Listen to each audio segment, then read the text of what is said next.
नमो अर्यन्ताणं नमो सिद्धाणं नमो आयर्याणं नमो उवज्जायाणं नमो लोये सव्वसाहुणम् ईसो पञ्चनमुक्कारो सव्वपावपणासनो मङ्गलाणं च सव्वीसं पद्मं हव्यै मङ्गलम् कमठे धरणेन्द्रे च सूचितं कर्म कुर्वती प्रभुस्तुल्य मनोवृत्ति पार्श्वनाथ श्रेष्ठवम् कुन्दिन्दुगोखीरतुषारवन्ना सरोजहत्था कमले निसन्ना वायीसिरिपुत्थयवग्गहत्था सुहायसा अंहसयापसत्था अंगूठे अमृत वसे लब्धे तणा भंडार श्री गुरु गौतम समरे वांछित फलदातार वांछित फलदार। उपाध्याय यशु विजय महाराज साहेब रचित સમાધિ સતલ ગ્રંથ અને તેના ઉપર પરમ પૂજ્ય ભક્તિ યોગાચાર્ય યશુ વિજય મહારાજ સાહેબના વિવેચન ઉપરના સ્વાધ્યાયનો આજનો આપણો 62-62મો દિવસ છે અને આપણે કાલે ગાથા 68 જોઈ હતી. આજે 69મી ગાથા પર જશું. થોડું અહીંયા બાકી છે. 68 ગાથાનું વિવેચન એ લઈને આપણે આગળ વધીએ છીએ. કાલે આપણે જે એક ઘટના સત્ય ઘટનાને જોઈ અને સત્ય ઘટનાના આધારે આપણે થોડું એવું ડીપ સમજ્યા કે દેહ અને આત્મા કેટલું ભિન્ન છે એની વાત કરી. એને આગળ લઈ જઈએ છીએ. દેહથી આત્માને એ રીતે અલગ ભાવિત કરવો કે સ્વપ્નમાં પણ દેહ તે આત્મા છે આવું ભ્રમ ન થાય. એટલે દેહ અને આત્માની એક્સરસાઇઝ જે છૂટી પાડવાની આપણે કરી રહ્યા છીએ. દેહ કોણ છે અને આત્મા કોણ છે આ સમજવા માટે આપણે લાસ્ટ કેટલા દિવસથી કોશિશ કરી રહ્યા છીએ. 62 ડેઝથી લાસ્ટ 62 ડેઝથી જે આપણે કોશિશ કરી રહ્યા છીએ દેહ અને આત્માની ભિન્નતાને સમજવાની. અને કાલના એક્ઝામ્પલમાં આપણે જોયું કે દેહ અને આત્મા આટલો બધો ભિન્ન છે એ જ્યારે ફાઇનલ પેપર આવે છે, જ્યારે સાચી આપણી સાથે ઘટના બને છે ત્યારે આપણે કેટલા એમાંથી 100% પાસ થઈએ છીએ.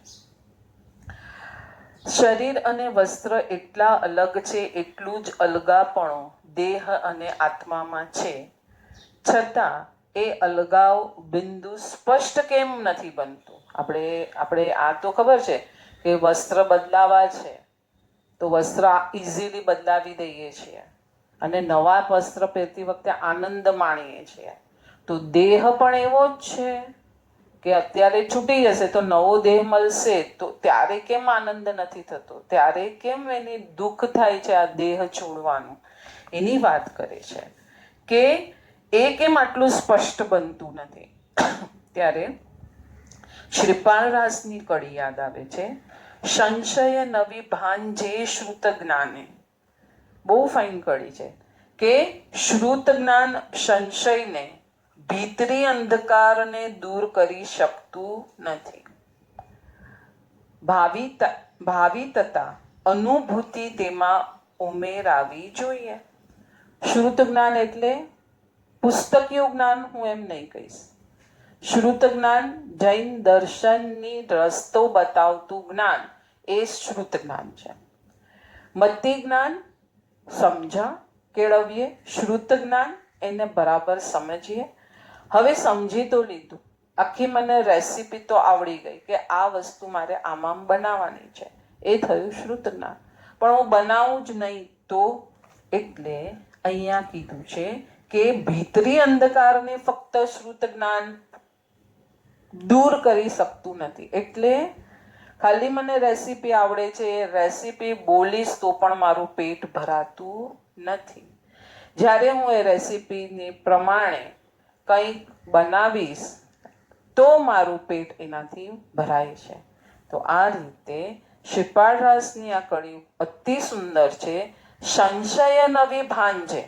સંશય અહીંયા એટલે નથી ખબર, એ અજ્ઞાન શ્રુત જ્ઞાનને દૂર કરે છે. પણ જે અંદરનો સંશય છે કે આત્મા આવો જ છે, પહેલા તમને આપણે જોયું આત્મા અરૂપી છે, અનંત ગુણવાળો છે, આ છે તે છે. તો એ થયો તમારું જે અજ્ઞાન હતું, જે તમને ખબર ન હતી આત્મા કેવો છે, એ તરફ આપણે ગયા. હવે એવો જ છે એ સંશય હજી આપણને છે, માટે તો આપણે એને ટોવર્ડ્સ જતા નથી પાછા. એટલે એ સંશય ક્યારે તૂટે છે? જ્યારે આપણે પ્રેક્ટિકલી કરીએ છીએ ત્યારે. કચ્છી સંત દાદા મેકરણે પણ કહ્યું છે, અંદેસડા ન ભાંજીએ ભાંજી સંદેશડા કહી. કહી એટલે સંદેશ, એટલે સંદેશડા એટલે શબ્દ, સંદેશો. એનાથી કાંઈ અંદેશડા એટલે કે સંશયો ભાંજતા નથી. પ્રેક્ટિકલી કરવું પડે છે. ભિન્ન દેહ તે ભાવીએ, દેહથી આત્માને ભિન્ન અનુભવવો, એવી અનુભૂતિ કે સ્વપ્નમાં પણ દેહ તે હું છું, આવો ભ્રમ ન થવો જોઈએ. 69મી ગાથા પર જઈએ છીએ આપણે. પુણ્ય પાપ વ્રત અવ્રત. શું કીધું? પુણ્ય પાપ વ્રત અને અવ્રત. મુક્તિ દો કે ત્યાગ, બધાના ત્યાગ કરવાથી. પુણ્ય પાપ એક ગ્રુપ લીધું, વ્રત અવ્રત બીજું ગ્રુપ લીધું. બેવના એટલે આમ 4 ટોટલ, પણ દો કે ત્યાગ મેં આ બધાના ત્યાગથી. મુક્તિ બધાના ત્યાગથી છે. અવ્રત પરે વ્રત ભીત છે. સાધક અવ્રત તો છોડે છે સ્ટાર્ટિંગના સ્ટેજમાં, પછી વ્રત ભીત છે, વ્રત પણ છોડે છે. તાતે ધરી શિવ રાગ, એટલે કે જે મુક્તિની નજીક પહોંચી ગયો છે, એને વ્રત તો છોડી દીધું છે, પણ અવ્રતને પણ એને છોડી દીધું છે. સોરી, પેલા અવ્રતને છોડ્યું છે, પછી વ્રત પણ છૂટી ગયું છે. કઈ રીતે લેશું આ આખા ટોપિકને? કેવી રીતના લેશું? પુણ્ય પાપ વ્રત અવ્રત, મુક્તિ દો કે ત્યાગ, બધાના ત્યાગમાં મુક્તિ. અવ્રત પરે વ્રત ભી તજે, અવ્રત તો એને છોડ્યા છે પણ વ્રત પણ તજે છે. તાતે ધરી શિવ રાગ, મુક્તિના રાગવાળા જીવો બધું જ ત્યાગી દે છે. આ આખી ઘટનાને કેવી રીતના ખોલશું? શું સમજવાનું છે આમાંથી આપણે ખાસ? શું સમજશું? પુણ્ય તો કરવા યોગ્ય ને, પાપ ત્યાગવા યોગ્ય, પુણ્ય કરવા યોગ્ય, વ્રત કરવા યોગ્ય, અવિરતિ ટાળવા યોગ્ય. જોઈએ શું કહે છે ગુરુજી. મુક્તિ એટલે સ્વરૂપની સ્થિતિ, જે સ્વરૂપ જેવું છે તે. મુક્ત આત્માનું પરમાત્માનું સ્વરૂપ વર્ણવતા પંચવિંશિકા ગ્રંથે નેતિ નેતિની પદ્ધતિ સ્વીકારી છે. બધા ગ્રંથોમાં લેખક એટલે કે જે રચયિતાઓ છે એને જે ત્યારે સ્ફુર્યું હોય એ પદ્ધતિને પકડીને ગ્રંથ લખશે. એટલે કે આ ગ્રંથ સારો છે ને આ ગ્રંથ હલકો છે એવું તો કદી ભૂલમાં પણ વિચારવું નહીં. ત્યારે જે એમની સ્ફુરણા ચાલતી હશે અંદર, એ પ્રમાણે એમણે ગ્રંથની રચના કરી હશે. તો કોઈ ગ્રંથોમાં નેતિ છોડ છોડ, ત્યાગ કર ત્યાગ કર ત્યાગ કરની મહત્તા હશે. કોઈ ગ્રંથો એમ કહેશે કે માણ, અંદરની દુનિયા માણ માણ માણ એમ કહેશે. કોઈ કહેશે છોડ, કોઈ કહેશે જોડ, પણ બધાને છેલ્લે તો એક જ વસ્તુ કહેવી છે. એ પણ એક મજાની પદ્ધતિ છે. જ્યારે હકારાત્મક રૂપે આનંદ આદિનું વર્ણન ન કરી શકાય, ત્યારે નકારાત્મક રૂપે વર્ણન કરવાની પણ એક પદ્ધતિ છે. એ સ્વરૂપ સ્થિતિમાં શું શું નથી. નકારાત્મક જ્યારે કહેશે ત્યારે શું કહેશે? આ નથી. હવે આપણે ધારો કે 2 શબ્દ લઈએ, આપણે પહેલા એક સંસારી એક્ઝામ્પલ લઈને સમજીએ. નાનું બાળક છે, નાનું એટલે સાવ નાનું નથી, થોડું સમજે છે. એને તાવ આવે છે અને એને લાડવો ખાવો છે. માતાને ખબર છે કે જો લાડવો ખાશે તો તાવ વધારે થશે અને તબિયત બગડશે, પણ પેલા એ જીદ કરી છે કે ના મને તો લાડવો ખાવો છે, મને તો લાડવો ખાવો છે. માતાને આટલું બધું પ્રેમથી સમજાવવા છતાં પેલો માનતો જ નથી કે ના મારે તો લાડવો ખાવો જ છે, એની how I want to eat આ લાડુ.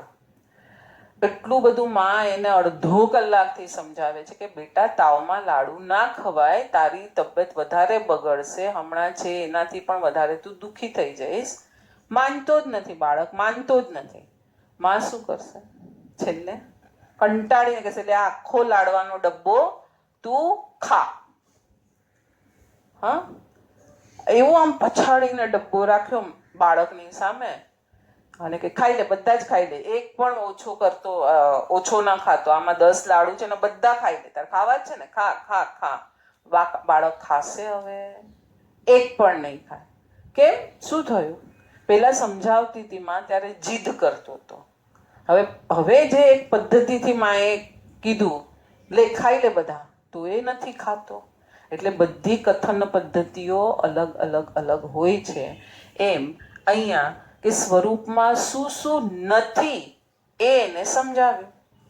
કે સ્વરૂપમાં વર્ણ નથી, ગંધ નથી, રસ નથી, સ્પર્શ નથી, સડન ગલન નથી, પૂરણ ગલન નથી. આ બધું તારા સ્વરૂપમાં નથી. તો એને થશે તો અચ્છા મારામાં વર્ણગંધ રસ સ્પર્શ નથી, તો મને તો મારું શરીર વર્ણગંધ રસ સ્પર્શ વાળું દેખાય છે. પછી એને પાછું થશે ઓકે હું જૂનો નવો થાવ એવું નથી, તો મને તો ઘડપણ આવે છે, યુવાની આવે છે, મૃત્યુ આવે છે, આ બધું થાય છે. ઓકે એટલે હું આ નથી તો હું શું છું? હવે એને ખ્યાલ આવે. તો આ નીતિની પદ્ધતિથી એ જે છે હકારાત્મક જે છે એ તરફ ગયો. તો આ એક પદ્ધતિ છે. એટલે આ શ્લોકમાં આપણે આગળના જે બધા શ્લોકો જોયા ત્યાં બધે શું આવ્યું? તું આવો છે, આને માણ, અંદર જા, ભીતર જા. એ હવે અહીંયા ત્યાગની કહે છે કે આ બધું તું છોડી દે ત્યારે તને તારું મૂળ સ્વરૂપ પાછું પ્રાપ્ત થશે. પાછું છોડવાને ક્યાં સુધી લીધું? પુણ્ય પાપ, પાપ છોડવા લાયક, પુણ્ય કરવા લાયક, અવ્રત છોડવા લાયક, વ્રત પાળવા લાયક. પછી વ્રત પાળતા જ રહેવાનું ને, હા ને? જો શરીર હશે તો વ્રત પડાશે કે શરીર નહીં હશે તો પણ વ્રત પડાશે? શરીર હશે તો જ વ્રત પડાશે. શરીર હશે તો વ્રત પડાશે. પુણ્ય છે તો શરીર હશે તો પુણ્ય બંધાશે કે શરીર નહીં હશે તો પણ પુણ્ય બંધાશે? શરીર હશે તો જ પુણ્ય બંધાશે. તો આપણે તો અશરીરીની માંગણી કરી છે, મુક્તિની માંગણી કરી છે, મોક્ષની માંગણી કરી છે. તો અશરીરી થવાનું છે તો ત્યાં પુણ્ય અને વ્રત કોઈ કામના નથી. પણ અહીંયા બે વસ્તુ સાથે લીધી છે. અવ્રતને છોડ્યા તો વ્રત પાલન છે, પણ વ્રત છૂટી જશે જ્યારે તને તારું મૂળ સ્વરૂપ મળશે. હવે તને વ્રતની એ બધાની પડી નથી, તને તારા મૂળ સ્વરૂપ તરફ જવાની પડી છે. થયો ક્લિયર? હજી થોડું કરશું ક્લિયર, જેમ જેમ પોઈન્ટ્સ આવશે જ્યાં જ્યાં ત્યાં. જેવો અનુભવ કર્યો છે યોગી પુરુષે પોતાના આંતર વૈભવનો, તેનું પણ જ્ઞાન એ કરી શકતા નથી, છે ને? તો સંપૂર્ણ સ્વરૂપ સ્થિતિનું વર્ણન હકારાત્મક રૂપે શું બતાવશે? જો એ શા માટે નેતિની ક્રિયા શા માટે કરે છે જ્ઞાની ભગવંતો? કેમ કે જે નેતિ કરવાનું છે એ તને બરાબર બધું ઓળખાય છે, એ તને અનુભવનમાં બી આવે છે, એનું તું વર્ણન પણ કરી શકે છે, અને તને એ કઈ ક્યાં છે, કેવું છે, ક્યાં રહેલું છે, બધી તને ખબર પણ છે ત્યાં. એટલે શું કે છે? આ તું નથી તો હું શું છું? તો એ અનુભૂતિના સ્ટેપ તરફ આગળ જવાની કોશિશ કરશે. માટે હકારાત્મક રૂપે તો અંદરની સ્થિતિનું વર્ણન થઈ શકે એમ નથી, કેમ કે શબ્દ જ નથી. કમ્પેરિઝન કરવા માટે કોઈ જગતમાં એવો પદાર્થ તો જોઈએ ને. આની સુગંધ તો ગુલાબની સુગંધ કરતા પણ સરસ છે. ધારો કે તો એક ગુલાબ નામની વસ્તુની સુગંધ આપણને ખબર છે, તો એનાથી બી સરસ છે. તો આપણે કંઈ કમ્પેરિઝન માટે કંઈ રાખ્યું. હવે આત્માને કોની સાથે તમે કમ્પેર કરીને બતાવશો કે આત્માનો આનંદ આનાથી પણ વધારે આનંદમય છે? એનાથી કંઈક એક લેવલ નીચેની વસ્તુ તો અહીંયા જગતમાં હોવી જોઈએ ને, ત્યારે તમને ઈચ્છા થશે કે ચલો આની સાથે કમ્પેર કરીને આનાથી વધારે છે એમ કરીને બતાવો. એટલે શબ્દોમાં હકારાત્મક રૂપે કઈ વર્ણન કરવાની શક્તિ નથી, માટે નકારાત્મક રૂપે સમજાવે છે. આગળ એક એક્ઝામ્પલ લે છે. લુહારનો આસિસ્ટન્ટ બીજે કામે જતો રહ્યો. હવે એક હટ્ટા કટ્ટા યુવાનને લુહારે મદદનીશ એટલે હેલ્પર બનાવ્યો. એનું કામ શીખવતા લુહારે કહ્યું, હું લોખંડના ટુકડાને ભઠ્ઠીમાં નાખીશ. એ જ્યારે લાલચોળ થશે ત્યારે હું માથું હલાવીશ. ત્યારે તારે જોરથી એના ઉપર ઘણ મારવાનો છે. બરાબર? પેલા આસિસ્ટન્ટ નવું શીખાવ છોકરું છે એને શીખવાડે છે કે ભાઈ જ્યારે હું આ લોખંડનો સોળિયો પેલો ભઠ્ઠીમાં નાખીશ, એ લાલચોળ થશે એટલે હું માથું હલાવીશ અને તારે સીધું એના પર મારવાનું છે. હવે એ ઘટના આગળ વધી અને લુહારનું જીવન સમાપ્ત થઈ ગયું. મદદનીશે અર્થ એવો કર્યો કે લુહાર માથું હલાવે ત્યારે એણે માથા પર ઘણ ઠોકવાનો હતો. શું થયું? એટલે વ્રત જ્યારે બહુ સરસ એક્ઝામ્પલ બેસાડ્યો છે. એ જ કે વ્રત કરવા છે તો શરીર જોઈશે, તો અશરીરની માંગણી તો આવી જ નહીં. ખ્યાલ આવે છે? બહુ સરસ કે ભાઈ પેલા એ માથું હલાવ્યું, એને મારવાનું હતું સળિયા ઉપર અને આણે તો માર્યું માથા પર, ને લુહારનું જીવન જ પૂરું થઈ ગયું. એટલે વિવેક, આ શબ્દ, આખી ઘટના તમને વિવેક ઉત્પન્ન થયો છે કે નહીં, પ્લસ ક્યાં તમારે શું જોવાનું છે, શું અનુભવવાનું છે, શું કરવાનું છે, કઈ રીતે આગળ વધવાનું છે, એના માટે કેટલું બધું ચિંતન જરૂરી છે. પેલાને એમ વિચાર નહીં આવ્યો હોય કે આ એના માથા પર મારવા માટે મને રાખ્યો છે કે અહીંયા કઈ વાસણો બનાવવા માટે મને રાખ્યો છે. ચલ આગળ ચલીએ. એટલે આપણે આવું નથી કરવાનું કે જે વસ્તુ આપણને પ્રભુએ આપી છે કરવાની, એને બરાબર એ રીતે યથાર્થ ઉપયોગ કરીને આગળ જવાનું છે. ભીતરી આનંદની પ્રાપ્તિ પછી ઘણા સાધકો ગહન ચુપ્પીમાં ખોવાઈ ગયા છે. બોલવાનું પસંદ જ નથી, અંદરની દુનિયા જ કંઈક અલગ છે. બોલવાની જેને બહુ આદત છે, વાચાળમાં આપણામાં આપ્યું છે કે વાચાળતા એ તારા વિકલ્પોને પ્રગટ કરે છે અને તને ગમે પણ છે પાછી, એટલે તું હજી તો ઘણું તારે પંથ કાપવાનું બાકી છે. કારણ કે આનંદને વ્યાખ્યાયિત કરી શકે એવી ઘટના આ જગતમાં નથી, તો શબ્દથી શું કરવું? હવે આગળ જઈએ. પંચવિંશતિકામાં મોપાધ્યાયજી, પંચવિંશતિકા ગ્રંથ પણ મોપાધ્યાય યશો વિજય મહારાજ સાહેબે જ રચ્યો છે. જ્યાં સ્પર્શ નથી, વર્ણ નથી, ગંધ નથી, રસ નથી, શબ્દ નથી, તે શુદ્ધ જ્ઞાન ગુણવાળા પરમાત્મા છે.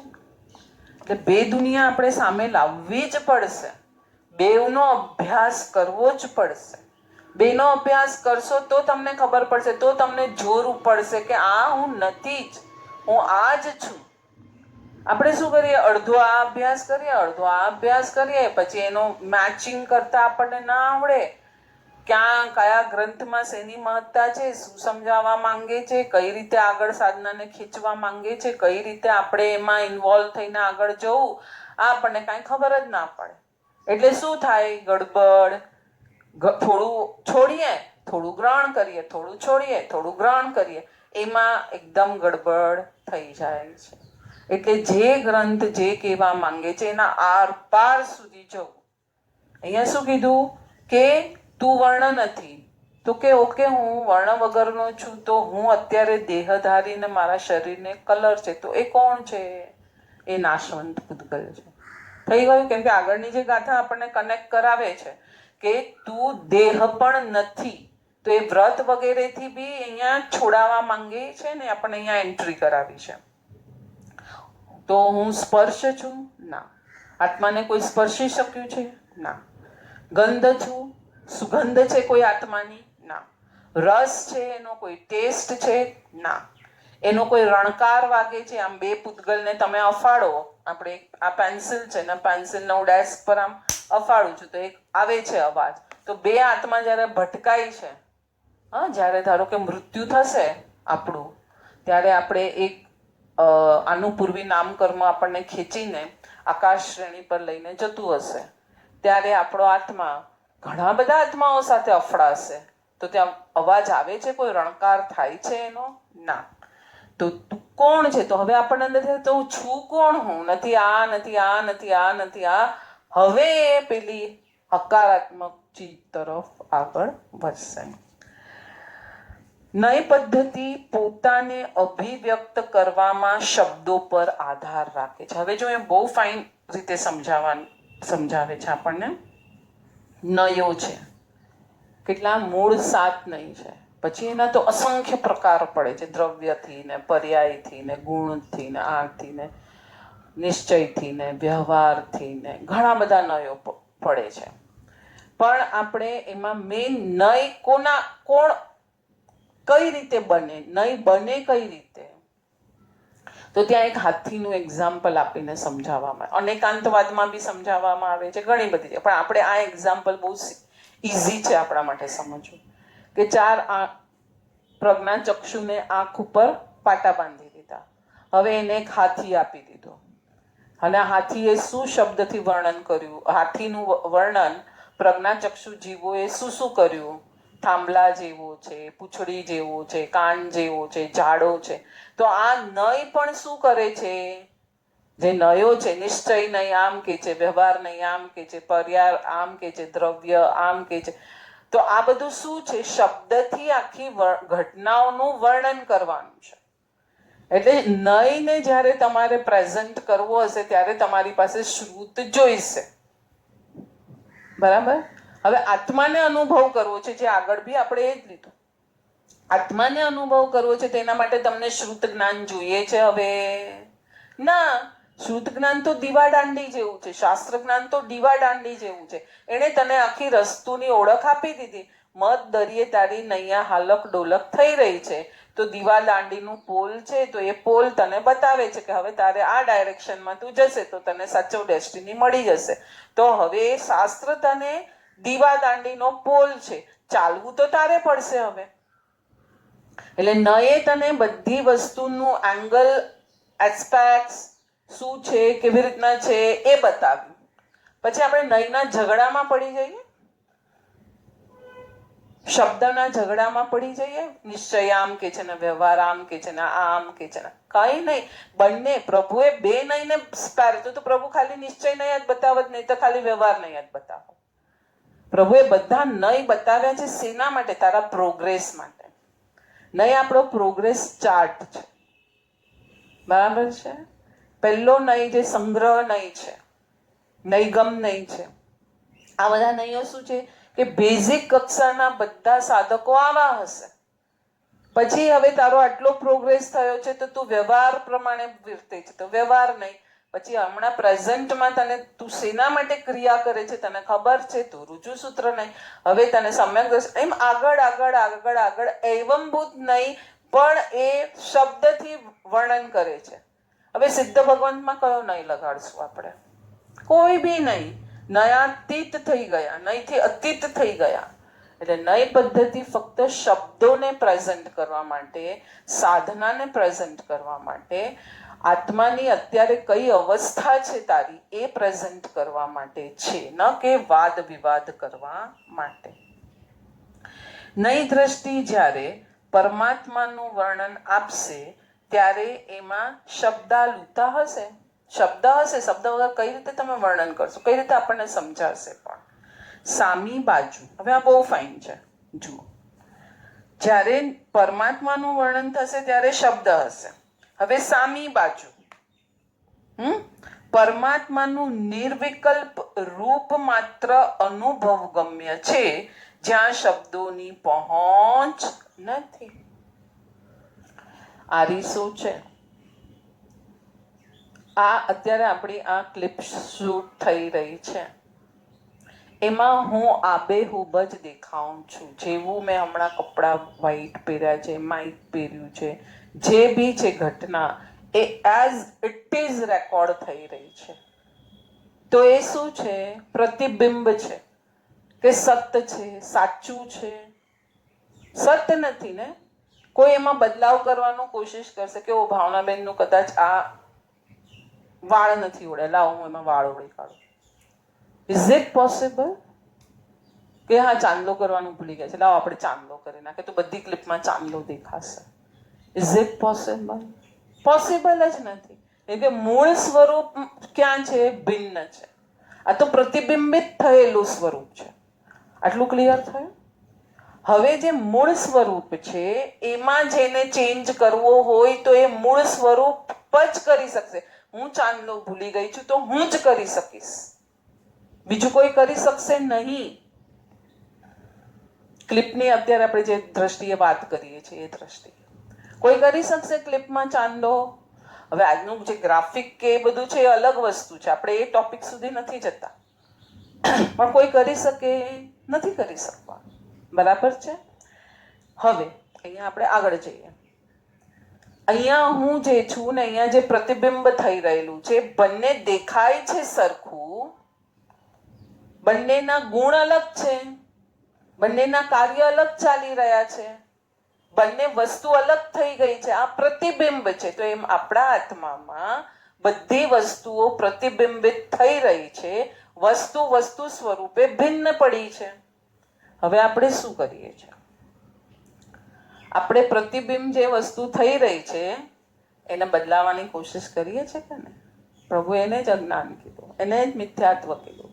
તારે ખાલી જોવા અને જાણવાનું હતું અને એને તે બદલાવાની કોશિશ કરી. આગળ થોડો જ આગળ જઈએ તો કોઈને સુધારવા માટે સાચા સારા શબ્દો કેવા કે નહીં?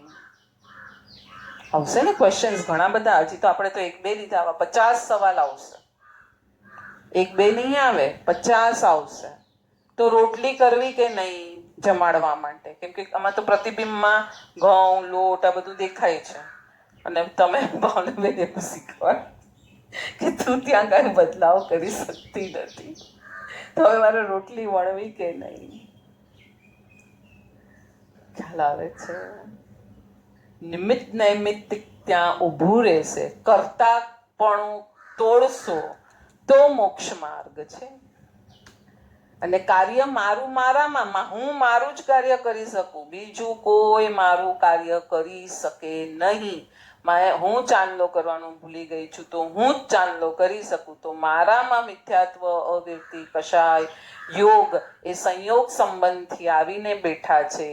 એના કરતા આગળ જઈએ કે મારું શુદ્ધ સ્વરૂપ જેવું છે એ હું જ પ્રાપ્ત કરી શકું. બાકી બધું શ્રુત જ્ઞાન મને દીવા દાંડી નેતિ અસ્થિ કરાવવા માટે છે. ખ્યાલ આવે છે? બહુ સરસ આખો ડીપ પદાર્થ અહીંયા એક જ સેન્ટેન્સમાં મૂકી દીધું મોપાધ્યાયજીએ કે પરમાત્માનું વર્ણન શબ્દથી થશે. આંખમાં પરમાત્મા જ્યારે પધાર્યા, દર્શન કર્યા, ત્યારે જે અંદર વર્ણન થશે એટલે દેખાયા અને વર્ણન, પણ પરમાત્મા તો આખા અલગ છે. એનું તમે અંદરનું સ્વરૂપ કઈ રીતે વર્ણન કરી શકો? કરી શકવાના નથી. જ્ઞાનસાર યાદ આવે છે નિર્દ્વંદ બ્રહ્મને. બ્રહ્મમાં નિર્દ્વંદ છે. કોઈ તોફાનો છે ત્યાં? કોઈ તોફાન નથી, એકદમ શાંત બેઠો છે. આપણી પાસે આપણે અને કર્મ એટલા અડીને પડ્યા છે ને, આમ કર્મનો ઉદય થાય છે ને ત્યારે આત્માનો સ્વભાવ તો જ્ઞાન સ્વભાવ છે, એટલે એ શું કરી કાઢે છે? સીધું એને માણી કાઢે છે, એને જોઈ લે છે. અને એ કર્મના ઉદય જ્યારે થતા હોય ત્યારે બાજુમાં નિમિત્ત હોય છે, એટલે આખું નિમિત્ત પર ઢોળી કાઢે છે. હું પડી ગઈ, અશાતા વેદનીય કર્મનો ઉદય આવવાનો હતો, એ ફટાક દઈને ઉદયમાં આવ્યો. જ્ઞાન એને માણ્યું, ઓ કાંઈ દુખ્યું, ત્યારે કોઈ મારનાર બાર હશે તો એ થઈ ગયું નિમિત્તકાર. એટલે મને આવડી ગયું કે ઓ આના થકી એને માર માર્યો એટલે મને દુઃખ ઉત્પન્ન થયું. એટલે આ અનાદિની આદત છે. હવે આ જ આદતને તોડવાની છે. ખાલી કઈ બહુ મોટી એક્સરસાઇઝ નથી કરવાની. આ કર્મ છે, વર્ણ ગંધ રસ સ્પર્શ વાળા છે, તને બહાર કાંઈ ને કાંઈ અપાવનારા છે. આ આમ છે, તું જ્ઞાન છે, વાત થઈ ગઈ પૂરી. આગળ જઈએ. આનંદગંજી મહારાજે એક પદમાં શુદ્ધ આત્મદ્રવ્યનો પરિચય નેતિ નેતિના લયથી આપ્યો છે. નાહમ મનસા, આનંદગંજી મહારાજ સાહેબનું પદ આવ્યું. નાહમ મનસા નાહમ શબ્દા નાહમ તનકી ધરની. છું શબ્દ છું, હું મન છું, હું દેહ છું. નાહમ ભેખ ભેખ ધર નાહી. હું યોગી પણ નથી કે ત્યાગી પણ નથી. નાહમ કરતા કરણી, કર્તા ને કર્મ જેવું પણ કઈ નથી ત્યાં. નાહમ દર્શન નાહમ ફરસન, રસન ગંધ કચ્છું નાહી. આનંદ ઘન ચેતનમય મૂરત, ખાલી હું આનંદ ઘન ચેતનમય મૂર્તિ સ્વરૂપે હું છું. નથી હું દર્શન કરી શકું કંઈ, કે મને કોઈ જોઈ શકે, ન કોઈ મને સ્પર્શી શકે, ન મારો વર્ણગંધ છે, ન હું ત્યાગી છું, ન હું મુનિ છું, ન હું કોઈનો બદલાવ કરી શકું છું, ન હું મન છું, ન હું તન છું, ન હું શબ્દ છું. હું ફક્ત આનંદ ઘન છું.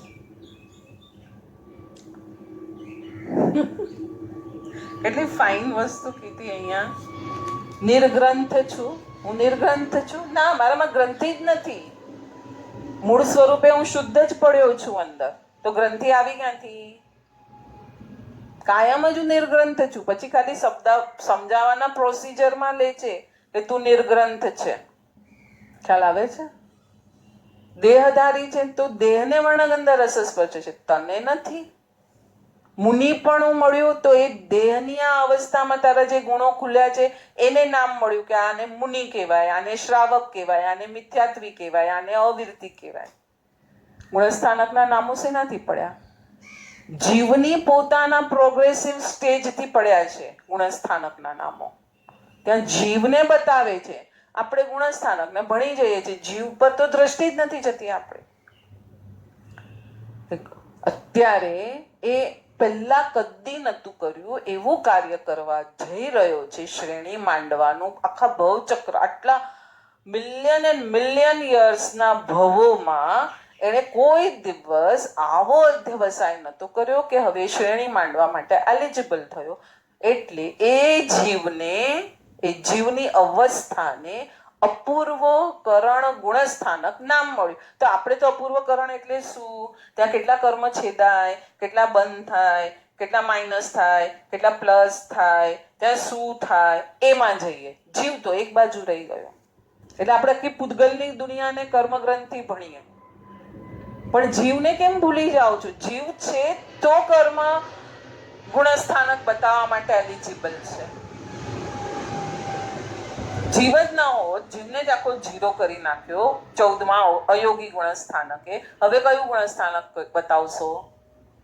છે જ નહીં. હવે જેવી મૂળ સ્વરૂપે બેસી ગયો સિદ્ધ શિલા પર, હવે કયું ગુણસ્થાનક પ્રેઝન્ટ કરશું? ખ્યાલ આવે છે? બેવને ઊભું રાખો.